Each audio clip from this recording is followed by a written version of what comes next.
ये बात सुंदरपुर राज्य के एक छोटे से गांव अमरपुरा की है, जहां राजू अपने मामा श्याम के साथ रहता था। राजू को पेंटिंग बनाना बेहद पसंद था। वो अपनी बनाई हुई तस्वीरों को गांव-गांव घूमकर लोगों तक पहुंचाता और बेचता था। परंतु राजू के मामा को इस तरह राजू का गांव-गांव घूमकर अपनी पेंटिंग्स बेचना बिल्कुल अच्छा नहीं लगता था। उनके मन में राजू के भविष्य को लेकर गहरी चिंता बनी रहती थी। राजू, तुम कब तक यूं ही पेंटिंग बनाते रहोगे? मेरी बात मानो और मेरे साथ काम पर चलो। काम करोगे तो पैसे भी कमाओगे, जिंदगी संभल जाएगी। नहीं मामा, मुझे पेंटिंग करना बहुत पसंद है। आप देखना, एक दिन मैं जरूर बहुत मशहूर बनूंगा। लोग मेरी कला को जानेंगे, मेरी पहचान बनेगी। लगता है अब तू मेरी बात नहीं मानेगा। ठीक है, जो तुझे सही लगे वही कर। अब मैं चलता हूं, मुझे देर हो रही है। वैसे आज तुम किस गांव जा रहे हो? आज मैं सोनापुर जा रहा हूँ। सुना है वहाँ उत्सव चल रहा है। शायद वहाँ कोई न कोई मेरी पेंटिंग जरूर खरीदेगा। ठीक है, तो कोशिश करना कि शाम तक घर पहुंच जाओ। मैं अब चलता हूं। फिर मामा जी अपने काम पर निकल जाते हैं। काश मामा समझ पाते कि मुझे पेंटिंग से कितना प्यार है। खैर, कोई बात नहीं, अब मुझे भी अपने काम पर निकलना चाहिए। राजू अपनी बनाई हुई सारी पेंटिंग्स एक बैग में सहेज कर रखता है, उसे कंधे से लगाता है और चुपचाप सोनापुर की ओर चल पड़ता है। सोनापुर गांव ज्यादा दूर नहीं था, इसलिए राजू पैदल चलते हुए वहां आधे घंटे में ही पहुंच जाता है। वाह, यही है सोनापुर गांव। मैं समय पर पहुंच गया। अब मुझे एक अच्छी जगह ढूंढनी है जहां मैं अपनी पेंटिंग सजाकर रख सकूं। राजू अपनी पेंटिंग सजाकर रखने के लिए एक अच्छी जगह की तलाश में निकल पड़ता है, लेकिन जहां भी वो जाता है वहां पहले से कोई न कोई मौजूद होता है। अच्छी जगह मिल ही नहीं रही। हर कोई पहले से ही यहाँ बैठा हुआ है। राजू ऐसी जगह ढूंढ रहा था जहां से आने जाने वाले लोग उसकी मेहनत से बनाई पेंटिंग्स को आसानी से देख पाएं। थक हार कर राजू गांव के बाहर आ जाता है। तभी उसकी नजर एक बड़े पेड़ पर पड़ती है। हाँ, ये पेड़ ठीक लग रहा है। काफी बड़ा है और घना भी। आज यहीं बैठ जाता हूँ। यहाँ से जो भी गुजरेगा उसे मेरी पेंटिंग आसानी से नजर आ जाएंगी। राजू वहीं रुकता है, अपने बैग से सारी पेंटिंग्स निकालता है और उन्हें ठीक तरह से सामने रख देता है। थोड़ी देर बाद सामने से कुछ लोग चलते हुए आते दिखाई देते हैं। राजू उन्हें आवाज लगाता है। अरे भाई, जरा रुकिए। क्या आपको पेंटिंग पसंद है? राजू की आवाज सुनते ही दोनों गांववासी ठहर जाते हैं और उसकी पेंटिंग्स को गौर से देखने लगते हैं। हाँ, पेंटिंग बहुत सुंदर है, रंग भी काफी अच्छे हैं। तो क्या आप इसे खरीदेंगे? बहुत सस्ती है। पेंटिंग तो अच्छी है, लेकिन अभी खरीदने के पैसे नहीं हैं। कोई बात नहीं। गांववासी बिना पेंटिंग खरीदे आगे बढ़ जाते हैं। लोग उसकी पेंटिंग्स देखते जरूर थे, पर किसी ने उन्हें खरीदने की जरूरत नहीं समझी। लोग बस खूबसूरती देखते हैं, खरीदना कोई नहीं चाहता। लगता है आज भी खाली हाथ ही लौटना पड़ेगा। धीरे धीरे शाम ढलने लगी थी, लेकिन अब तक राजू की एक भी पेंटिंग नहीं बिक पाती। उदास मन से राजू अपनी सारी पेंटिंग्स समेटता है, उन्हें बैग में रखता है और भारी कदमों से घर की ओर चल पड़ता है। शाम को राजू घर आता है।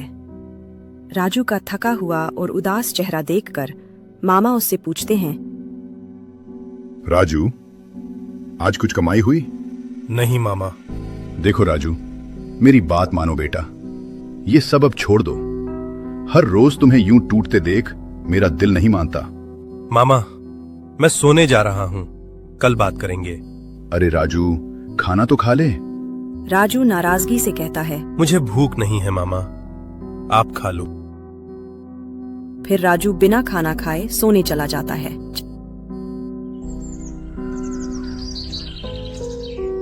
हर रोज की तरह मामा काम पर चले जाते हैं और राजू भी अपनी पेंटिंग्स बेचने निकल पड़ता है। आज दिन अच्छा है। लगता है आज कुछ अच्छा होगा मेरे लिए। कल मैं सोनापुर गया था, आज अमरपुर गांव जाऊंगा। थोड़ा दूर है पर जाना तो पड़ेगा। अगर आज भी कुछ नहीं बेच पाया तो मामा के साथ काम पर जाना पड़ेगा। राजू अमरपुर गांव की ओर निकल पड़ता है और सीधा गांव के बस स्टॉप पर पहुंच जाता है। राजू बस स्टॉप पर खड़ा होकर बस का इंतजार करने लगता है।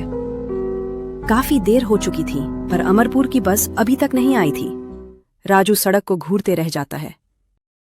बस अभी तक नहीं आई, काफी समय हो गया है। तभी सामने से एक बुजुर्ग आदमी चलता हुआ आता है और राजू से कहता है, अरे बेटा, अमरपुर जाने वाली बस नहीं आएगी, वो खराब हो गई है। अगर अमरपुर जाना है तो जंगल के रास्ते से चले जाओ, हैं? ये कहकर बुजुर्ग आदमी वहां से चला जाता है। आज ही बस खराब होनी थी, अब करूं तो करूं क्या? सड़क से गया तो बहुत देर हो जाएगी। लगता है जंगल के रास्ते से ही जाना पड़ेगा। राजू को जल्दी पहुंचने का कोई और रास्ता नहीं दिखता, इसलिए वो जंगल के रास्ते अमरपुर की ओर चल पड़ता है। राजू जंगल के रास्ते पर चल रहा था। चारों तरफ सन्नाटा और शांति थी। तभी उसे कहीं दूर से एक अनजानी सी आवाज सुनाई देती है। अरे, ये कैसी आवाज है? पहले कभी जंगल में ऐसी आवाज नहीं सुनी। राजू कुछ पल सोचता है, लेकिन उसे समझ नहीं आता कि यह आवाज किसकी है। वो उसे नजरअंदाज करता है और आगे बढ़ जाता है। पर जैसे ही वो फिर से चलना शुरू करता है, उसे वही आवाज दोबारा सुनाई देती है। अरे, फिर से वही आवाज। चलो जाकर देखता हूँ। राजू उस आवाज की ओर धीरे धीरे आगे बढ़ने लगता है। राजू धीरे धीरे झाड़ियों के पास जाता है। वहां वो देखता है एक बंदर का बच्चा, जिसका एक पैर दो बड़े पत्थरों के बीच बुरी तरह फंसा हुआ है। वो डर और दर्द से कांपते हुए अपना पैर छुड़ाने की कोशिश कर रहा था, लेकिन बार बार कोशिश करने के बाद भी वो सफल नहीं हो पा रहा था। अच्छा, तो ये आवाज तुम्हारी है। डरो मत, रुको, मैं अभी तुम्हें यहाँ से छुड़ाता हूँ। राजू अपनी पूरी ताकत लगाकर बड़े पत्थर को उठाता है। पत्थर हटते ही बंदर का बच्चा अपना पैर बाहर निकाल लेता है। चलो, हो गया, अब तुम आजाद हो। पत्थरों के बीच पैर काफी देर तक फंसा रहने की वजह से बंदर के बच्चे को बहुत ज्यादा चोट लग गई थी। वो उठने की कोशिश तो करता है, लेकिन दर्द के कारण ठीक से चल भी नहीं पा रहा था। अरे, अब क्या करूं? तुम तो ठीक से चल भी नहीं पा रहे हो और तुम्हारे दोस्त भी कहीं नजर नहीं आ रहे। मैं तुम्हें यहाँ अकेला भी नहीं छोड़ सकता। एक काम करता हूँ, मैं तुम्हें अपने साथ ले चलता हूँ, तुम सुरक्षित रहोगे। राजू धीरे से उस बंदर के बच्चे को उठाता है। वो उसे अपने कंधे पर बिठा लेता है ताकि उसके घायल पैर पर ज्यादा जोर न पड़े। फिर राजू उसे अपने साथ लेकर अमनपुर की ओर चल पड़ता है। राजू की मौजूदगी में बंदर को अब डर नहीं लगता।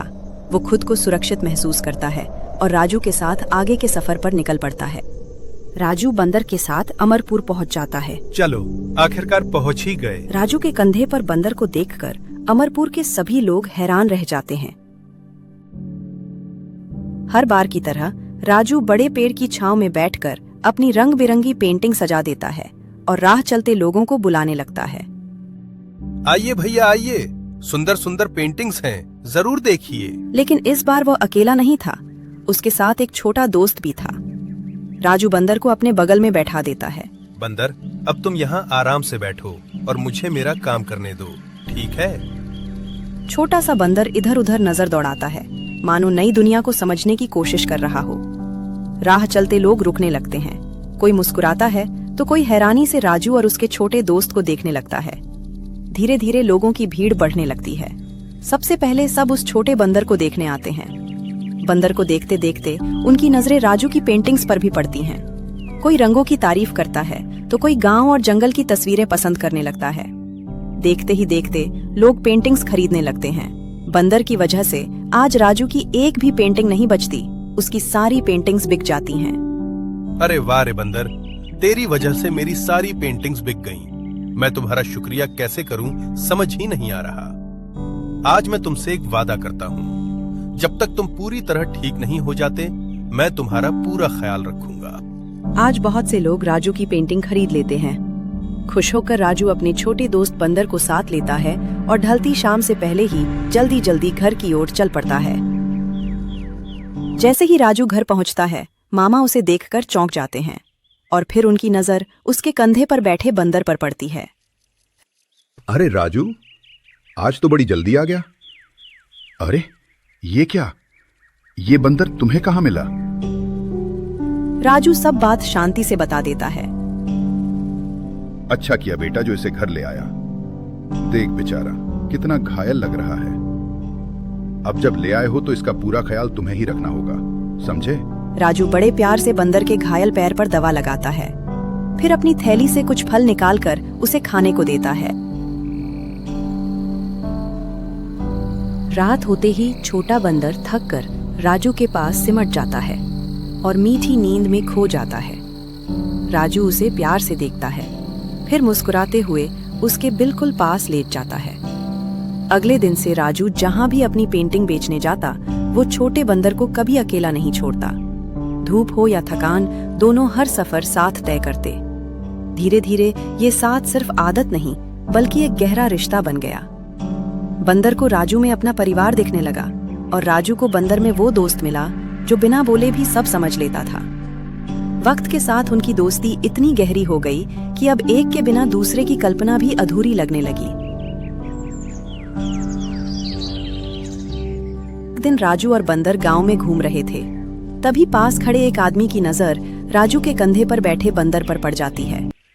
वो आदमी आगे बढ़कर राजू से पूछता है, अरे क्या ये तुम्हारा बंदर है?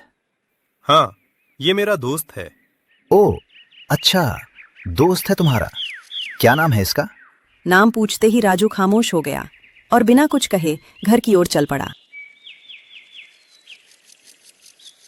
राजू घर आकर बंदर के लिए एक अच्छा नाम सोचने लगता है, लेकिन उसे कोई भी नाम सही नहीं लगता। वह काफी देर तक सोचता रहता है। तभी थोड़ी देर बाद मामा घर आ जाते हैं। अरे राजू, क्या हुआ बेटा? तू कुछ ज्यादा ही चुप है आज। किस बात की सोच में डूबा है? मामा, ये बंदर अब घर का हिस्सा बन गया है, लेकिन इसका कोई नाम नहीं है। जब लोग पूछते हैं तो मैं चुप रह जाता हूं। मुझे अच्छा नहीं लगता। नाम तो बहुत जरूरी होता है बेटा।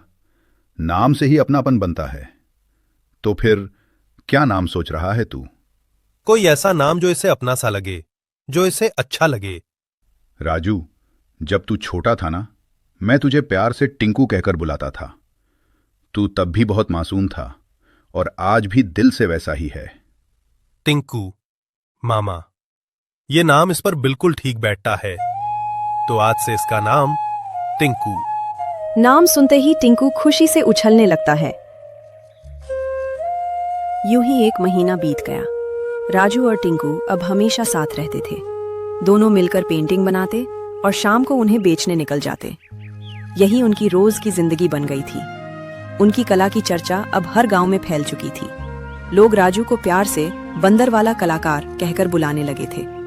जहां भी राजू अपनी पेंटिंग लेकर जाता, लोग उन्हें खुशी खुशी खरीद लेते।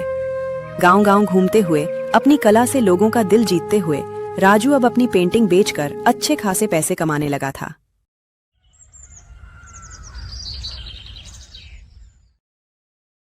मामा, मैं बाहर जा रहा हूँ। मुझे रंग और टिंकू के लिए कुछ फल लाने हैं। आप जरा टिंकू का ध्यान रखना। मैं जल्दी आ जाऊंगा। हाँ ठीक है, तुम चिंता मत करो। राजू टिंकू को मामा के पास छोड़कर बाजार की ओर निकल जाता है। टिंकू, अब ज्यादा मस्ती मत करना, ठीक है? राजू तुम्हारे लिए मीठे फल लाने गया है। राजू को गए हुए 2 घंटे बीत जाते हैं। अरे दोपहर हो गई। राजू ने आज बहुत देर कर दी। धीरे धीरे मामा की आंखें भारी होने लगती हैं। देखते देखते मामा सो जाते हैं। आज तो कुछ ज्यादा ही फल ले आया हूँ। इतने फल देखकर टिंकू की आंखें चमक उठेंगी। सोचते ही चेहरे पर मुस्कान आ जाती है। अब देर नहीं करनी चाहिए, जल्दी घर पहुंचना है। टिंकू मेरा इंतजार कर रहा होगा। घर पहुंचकर राजू टिंकू को आवाज देता है। टिंकू! अरे मामा तो सो रहे हैं। ये टिंकू कहाँ है? टिंकू! टिंकू! आवाज सुनकर मामा की आंख खुल जाती है। अरे आ गया तू? मुझे पता ही नहीं चला मेरी आंख कब लग गई। मामा, टिंकू घर में नहीं है। क्या? टिंकू घर में नहीं है? अरे यहीं कहीं होगा, चिंता मत करो, चलो बाहर जाकर देखते हैं। राजू और मामा पूरे गांव में टिंकू को ढूंढ रहे होते हैं। हर गली, हर मोड़ पर राजू की नजरें टिंकू को तलाश रही होती हैं। टिंकू, टिंकू, कहाँ हो तुम? तभी सामने से एक बूढ़ा आदमी धीरे धीरे चलता हुआ राजू के पास आता है और उसे परेशान देखकर रुक जाता है। अरे बेटा, किसे ढूंढ रहे हो? इतने घबराए हुए क्यों हो? मैं अपने बंदर को ढूंढ रहा हूँ। वो छोटा सा है। बंदर? मैंने अभी अभी एक बंदर को जंगल की ओर जाते हुए देखा है। क्या सच में? जंगल की ओर? हाँ बेटा, बिल्कुल उसी तरफ गया था। धन्यवाद। इतना सुनते ही राजू बिना रुके जंगल की ओर दौड़ पड़ता है। राजू भागते भागते जंगल के अंदर पहुंच जाता है। उसका दिल जोर जोर से धड़क रहा होता है। पता नहीं टिंकू कहाँ चला गया होगा। इतने बड़े जंगल में उसे कैसे ढूंढूं? राजू बेचैनी से चारों तरफ देखता हुआ पेड़ों की ओर नजर उठाता उठाता आगे बढ़ता रहता है। तभी अचानक पेड़ों के ऊपर से हलचल की आवाज आने लगती है। राजू रुक जाता है। अचानक वह देखता है कि पेड़ों पर बहुत सारे बंदर बैठे हुए हैं। 3 नहीं, कई सारे। राजू के मन में उम्मीद जगती है। लगता है टिंकू भी आसपास ही होगा। टिंकू, टिंकू। राजू की आवाज टिंकू सुन लेता है और तुरंत पेड़ से नीचे उतरने लगता है। टिंकू को देखते ही राजू के चेहरे पर मुस्कान फैल जाती है। आखिरकार तुम आ ही गए। मामा और मैं तुम्हें कब से ढूंढ रहे थे। चलो अब मेरे पास आ जाओ, हमें घर भी जाना है। मैं तुम्हारे लिए मीठे फल लाया हूँ। टिंकू धीरे धीरे राजू के पास आता है और उसके कंधे पर चढ़कर बैठ जाता है। राजू टिंकू को साथ लिए घर की ओर कदम बढ़ा देता है। टिंकू राजू के साथ घर की ओर तो चल रहा था, लेकिन उसकी नजर बार बार पेड़ों पर बैठे बंदरों की तरफ जा रही थी। राजू यह सब महसूस कर लेता है। वह अचानक रुक जाता है। राजू टिंकू की ओर देखता है, जैसे उसके मन की बात समझने की कोशिश कर रहा हो। टिंकू धीरे से राजू के कंधे से नीचे उतर आता है। वह कुछ नहीं कहता, बस सामने पेड़ों पर बैठे बंदरों को चुपचाप देखता रहता है। उसकी आंखों में एक अजीब सी चाह होती है, मानो वह कहना चाहता हो, मुझे यही रहना है, इन्हीं के साथ। राजू वहीं खड़ा रह जाता है, टिंकू की खामोशी को महसूस करते हुए। राजू कुछ देर तक टिंकू को देखता रहता है। वह समझ चुका होता है कि टिंकू के दिल में क्या चल रहा है। राजू धीरे से उसके पास आता है और प्यार से कहता है, टिंकू, यही तुम्हारा असली घर है। तुम इन सबके साथ खुश रहोगे। टिंकू राजू के पास आता है और उसके सीने से लग जाता है। राजू की आंखें भर आती हैं, लेकिन वह मुस्कुराने की कोशिश करता है। टिंकू धीरे धीरे बंदरों की ओर बढ़ता है और पेड़ पर चढ़ जाता है। ऊपर से वह एक बार राजू की ओर देखता है। राजू हाथ हिलाकर उसे विदा करता है। राजू भारी दिल के साथ जंगल से बाहर की ओर चल देता है और टिंकू अपने नए परिवार के साथ पेड़ों के बीच खो जाता है।